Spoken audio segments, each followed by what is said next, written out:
You're embarrassing me. Hi, guys. Hello, Glasgow. Okay, I have to ask a very important question. How many of you were here for the very first MCM Glasgow when I was here? Were you really there? I was so excited to come back. You look great. Looking good. Are you drunk? Uncle Crow, everybody, Uncle Crow right here. Oh yeah, come here, show off your cosplay.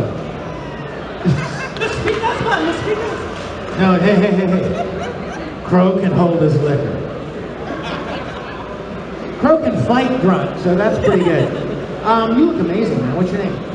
Give it up for Sean. I'm excited to be with you guys. So, oh, hi. I put your favourite photo on.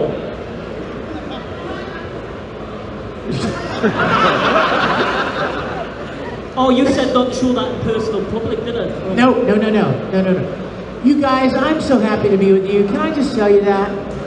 I've been telling everybody that I was coming over here and how much I love Glasgow, and so excited to see you guys again.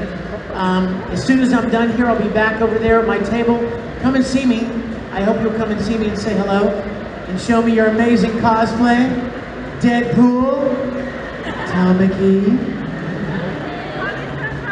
you buddy, coming after you. Well, I'll let you know a little secret. I went on the Facebook and I started searching for Scotch cosplayers. And I said, is anybody a fan of Vic and has cosplayers? And a huge amount of people have turned up, and we're thinking at the end, just 5 minutes before the end, we'll get them in front of the stage and get them over yes, can we do that? Well, up for that? Oh yes, please. Yes. So we'll do that just before the end, so you can get all of these lovely cosplayers. We'll get that to you. Absolutely. So let's talk to you guys. I want to talk to you.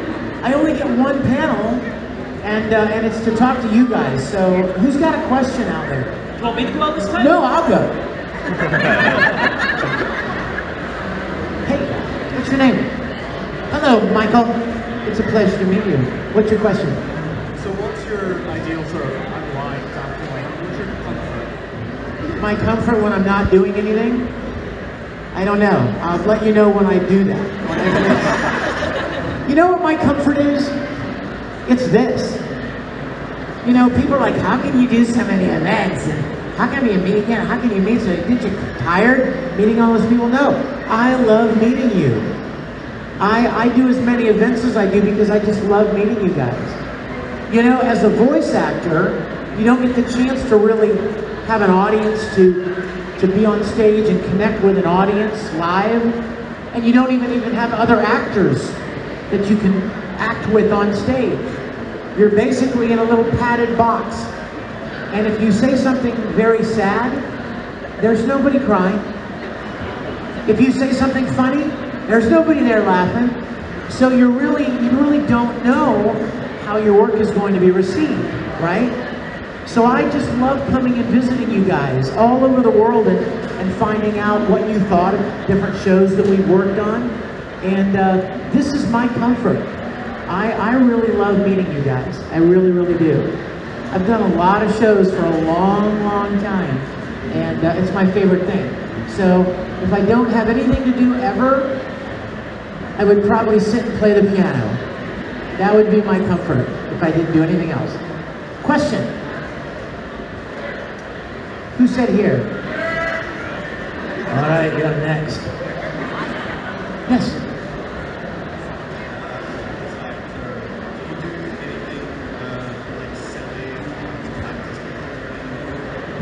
As a voice actor, do you do anything silly before you get into the booth? Oh, you mean like tongue twister kind of things? No, but you know what? Just last week I was working on a new show, and I'm not really great with Japanese names, like some really long Japanese names, and there was this one line of dialogue I did that had like 4 names in it.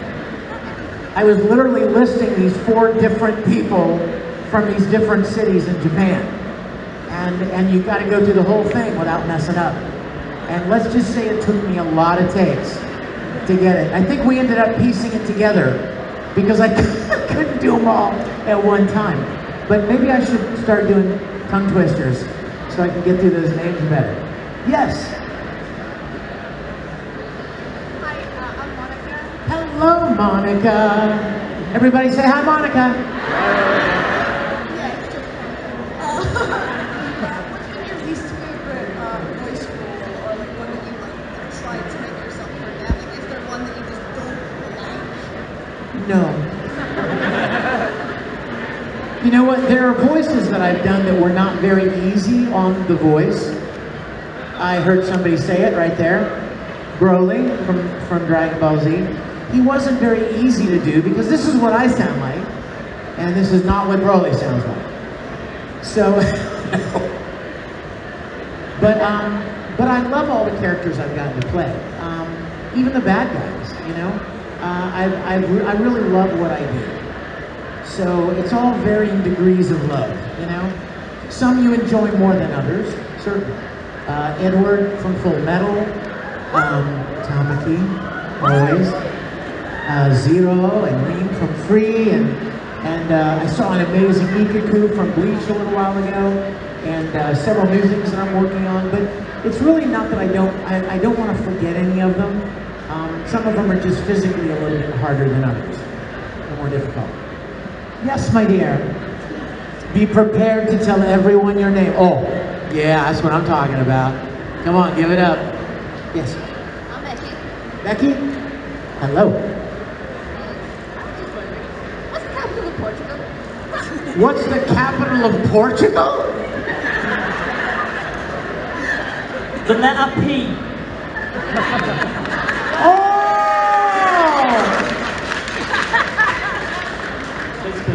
You know what? Let me think about it for a minute. Lisbon.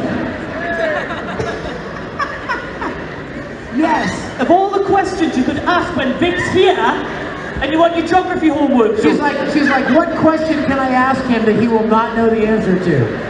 That's a good bet. Hi. What's your favorite crow quote? And can you say it in Crow? My favorite crow quote. Well,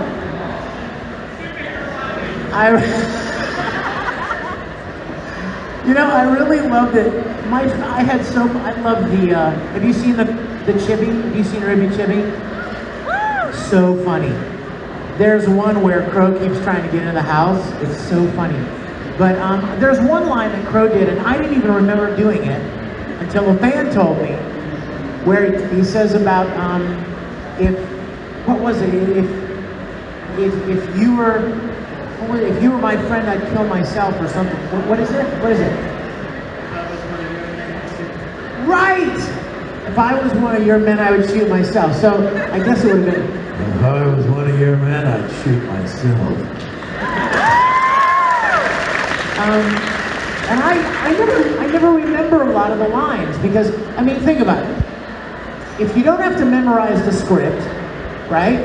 Because you're voice acting, you're not on stage in front of anybody, so you don't have to memorize the lines, and so you're seeing them for the first time, right? On a page in front of you. Well, if you do it right the first time, you don't ever have to say it again.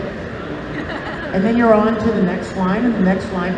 So a lot of times I don't remember things that I've even said because maybe I got lucky, got them right the first time.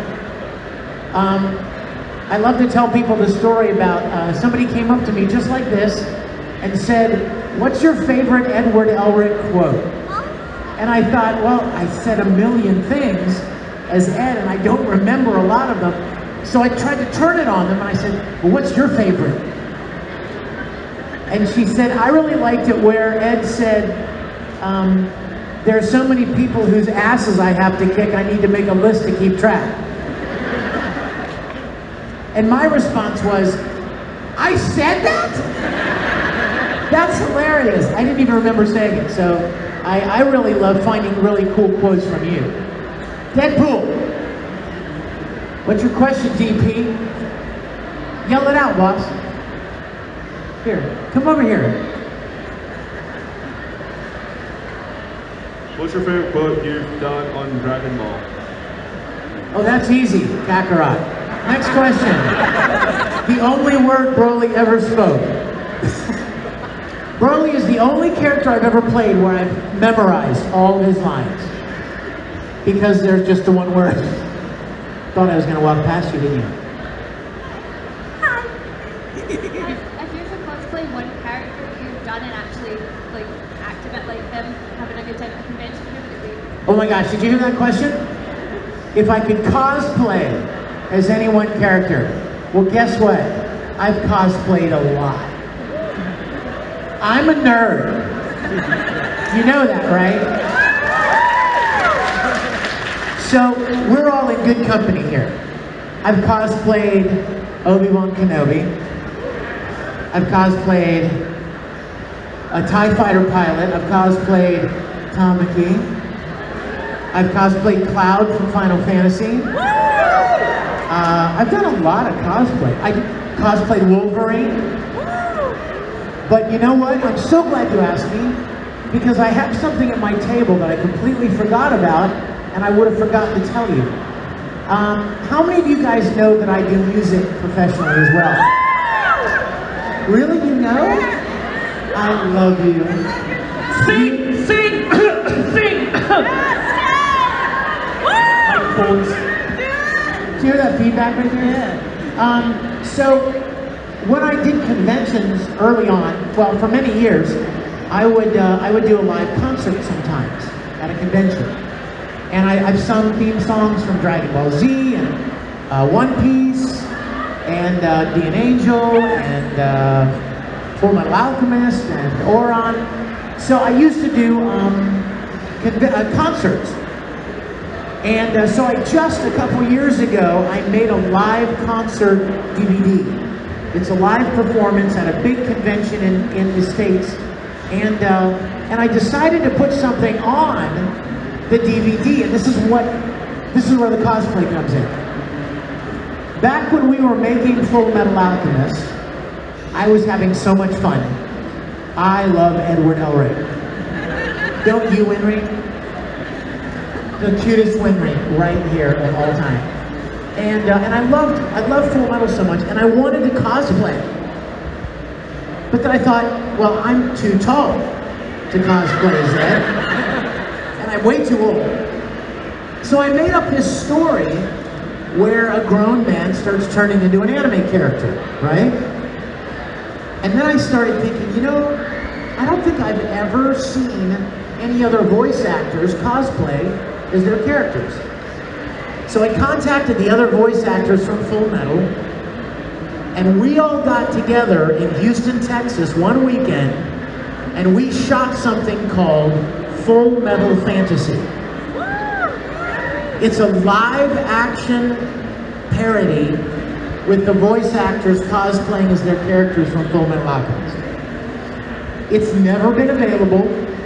I only would show it kind of like at a convention I might be at, but it's never been available. So when I put together this concert DVD, I thought, well, maybe now would be a good time to make it available to fans that would like to see it and have it for themselves. So Full Metal Fantasy is on the concert DVD that's at my autograph table. If that sounds like something you'd enjoy, let me know, because I would love for you to have it. But I love music. I mean, music, I've been writing and singing twice as long as I've been voice acting. Don't do the math. Don't try to figure out how long ago that is. But music is so important. Stop that! But I've done it for so long, and I love music. Love it. Yes, my dear. I was wondering, whilst you were recording for Tamaki, did it inspire you to go to piano? No, I was playing the piano for years before Oron. That's another reason I love Tamaki. That's another reason to love Tamaki Zura. I did not, but I wanted to. I was thinking I would learn that. I couldn't believe that he plays the piano, because that's my instrument. That's what I play. So when I saw, do you play as well? When I saw Tamaki playing the piano, I was like, oh, now he's even more beautiful than he was before. Yes, my dear. If you could tell us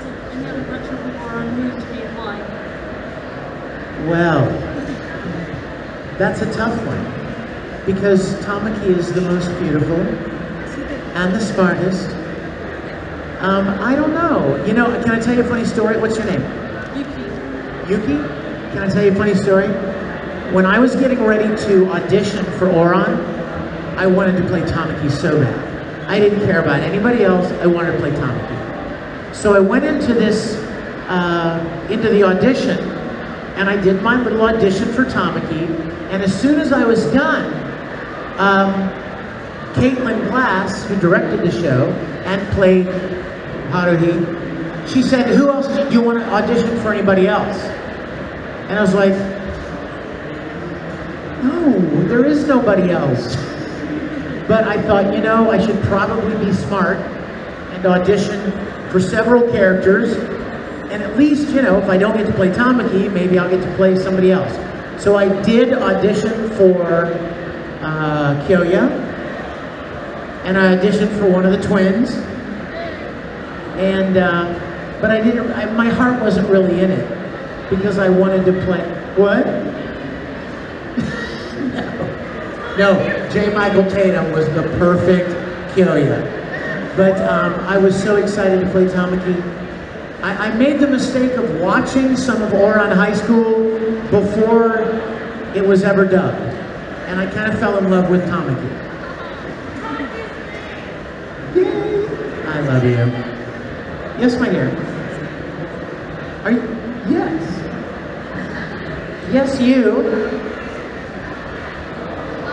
This is kind of like a really obscure question, but on your YouTube channel, there's like a Lord of the Rings parody you did with like these actors. Was like the Fellowship of the Todd or something. What do you mean you were doing? Well, I'm a big Lord of the Rings fan. Big Lord of the Rings fan. And so we made a parody a long time ago called Todd of the Rings, where I got to play Frodo. And we've got a whole bunch of people together, and we made this fun parody. It's on YouTube. Check it out. We had a lot of fun with it. Oh my gosh. Have anybody ever heard of a voice actress named Mary Elizabeth McGlenn? Mary's a great friend. She's a super talented voice actress and director, and she does the greatest Kate Blanchett impression. So you remember Lord of the Rings? Remember the whole opening monologue where she's like, "Her voice is calling. I can hear it on the wind." And she has that great, beautiful, low, sultry voice. Mary Elizabeth does a great Kate Blanchett, and she did the whole opening for our Todd of the Rings. And check it out online. And you know what the best part is? It's free. Oh my gosh! But speaking of free, you guys like free stuff, right? I have to tell you about why that picture is on the screen right now. When I was beautiful Winry's age here, I was a total obsessed fan of the original series of Star Trek. Come on, throw it up. Come on, give me a live long and prosper. Yeah. You guys, I loved it so much. I watched it religiously. In fact, I would take a tape recorder, because we didn't even have video recorders in those days, Winry. And I would put the cassette recorder by the speaker of the television, and I would record the episodes on an audio cassette, and then I would put the tape player under my pillow at night, and go to bed listening to Star Trek episodes. I was obsessed. I made costumes, uniforms. I would round the kids in the neighborhood up and make little Star Trek episodes where I would make my friends wear the uniforms that I'd made. And I would play Captain Kirk. I was the tiniest, skinniest Captain Kirk you've ever seen. Now, many years later, about 5 years ago, I decided that I wanted to pay tribute to the original series of Star Trek. I wanted to say thank you for all of the inspiration that show was to me. So I brought together a bunch of my friends, many other voice actors and actors that you know, And we made a web series called Star Trek Continues. How many of you have seen Star Trek Continues? Oh, I love you! The rest of you, go home. After the con. And StarTrekContinues.com, we have created 11 full-length episodes. We rebuilt the entire soundstage from the original series of Star Trek. And we made 11 episodes that fill the gap between the cancellation of the original Star Trek and Star Trek the Motion Picture, which showed up 10 years later. It's beautiful. We've got almost 10 million viewers. We've won dozens of awards, and you know what? I have to introduce you to a most amazing man. When you watch our series, you're going to be blown away by the special effects. And the Enterprise, it looks exactly like the original series. And it's amazing, and it's because of this man right here. This is Mark Bell. He is our VFX master. You guys, this guy has worked on a lot of major motion pictures that you would know very well, and he's absolutely a masterful sorcerer of special effects. And if you go and check out our episodes, you'll see his amazing work.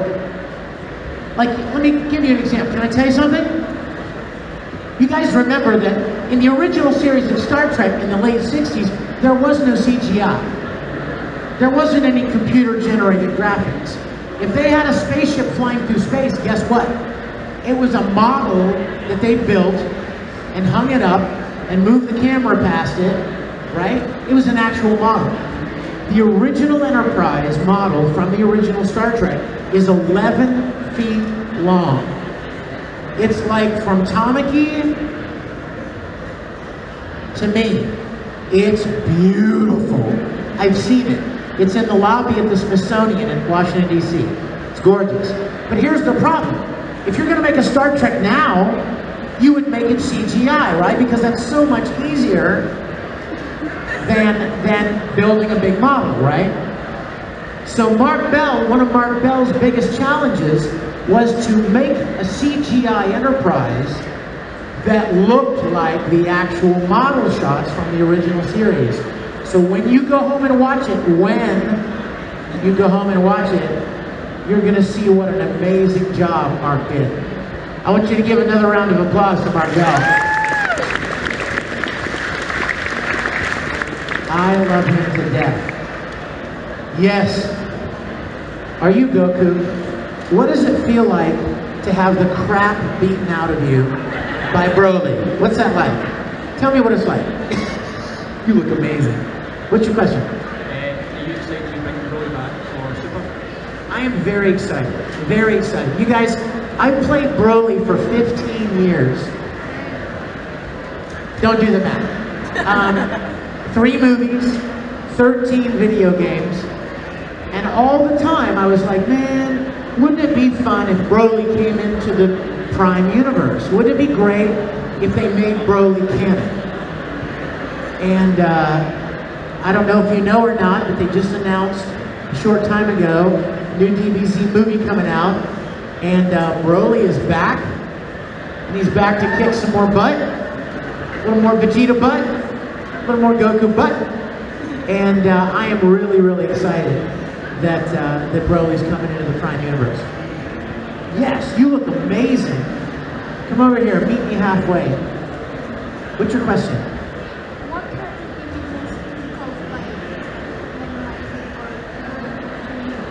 What character gave me the most difficulty? Well, let's see. With the exception of the fancy Japanese words that we mentioned earlier, and that show has not even been announced yet. I'm super excited. I want to tell you so bad. I want to tell you, and I would get in big trouble. So I'm not going to tell you, but I would love to. This new show that I'm working on, I've got this really amazing role. I'm so in love with it. but a lot of Japanese names and places all in one line. Those are kind of tricky, but never really had any problem except like just for Broly. And you know what? Anybody watch Digimon? So I play Matt in Digimon, right? And a couple of years ago, I played a character in an arc of Digimon. I played a character named Mad Leomon. Mad Leomon was like this giant lion mecha. And as hard as Broly was on the throat, Mad Leomon was worse. It was just growling, low, angry. Those ones are always challenging, but I haven't really had too much trouble with any of the other characters. But thank you for asking. Anyone? Yes. Hello, my friend. Since you worked at Full Metal Alchemist, I guess you know Travis Willingham. Very well. Cool. So, are you ever going to guest in Critical Role? I would love to be on Critical Role. You think I would? Well, I'll have to write Travis and Laura and tell them you said so. Yuri, right? Is this Yuri and Tara are in it, right? Who else?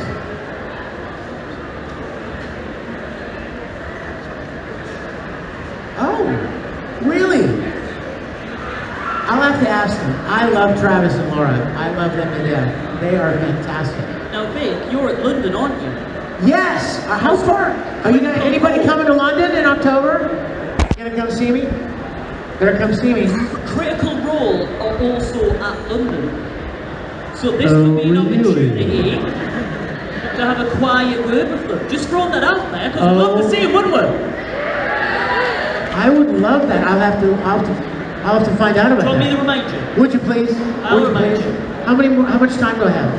5 more minutes. 5 minutes. 5 minutes. Yes, my dear. There's a lot of girls here who would probably love to date Tamaki. If you could date one character from any show you've worked on, what character would you date? If I could date any character from any show, you mean if I was a girl and I could date, or if I... Well, as a guy, I would want to date Winry. Because Winry's beautiful and she can do stuff. You know what I mean? Like she can build things, and she's got some skills. She's not just cute, right? If I were a girl and I could date one of the characters, I don't know. I would want it to be Tamaki, but I think Tamaki is a little high maintenance. Don't you think? I mean, you know, one minute he's all romantic and he's treating you all sweet and like a princess, and then the next minute he's in the corner sobbing, building a hamster home. Maybe Dark Mousy from D.N.Angel. Dark would be good, right? I think Dark's good. And we have time for one more minute. One more. Yes. What's the funniest thing you've had to in a character? What's the funniest line? Oh my gosh, so many funny lines. So many. So many. Oh my goodness. They all meld together, you know, and you're like, oh my gosh, how can I pick one? I can't think of just one. See, that's just great. That's brilliant. Who are you calling a pipsqueak midget? I know, I mean, you know what? A lot of Ed's short rants were funny. Like, you know, I'll break down your feet, stick them on your head, and, you know, who you calling a half-pint bean sprout, you backwater desert idiot? I can't believe I even remembered that. That's scary. And then Tamaki says a lot of really funny things. Oh, there was an episode of Full Metal. Do you guys remember the original Full Metal when Ed was doing the mock fight with Mustang? Remember that? And they were down on the arena. They were out in the arena floor, and Ed and Al are standing there. Ed's like, this is a great day, Al. The day I get to punch Mustang in the face and get some damn respect. And Alphonse goes, what's your strategy, brother? And Ed goes, I told you! A fist in his face!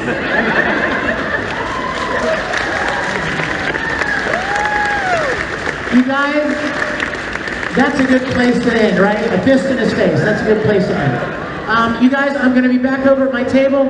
Please come and say hello. I love you, and I can't wait to meet you. Thank you, guys.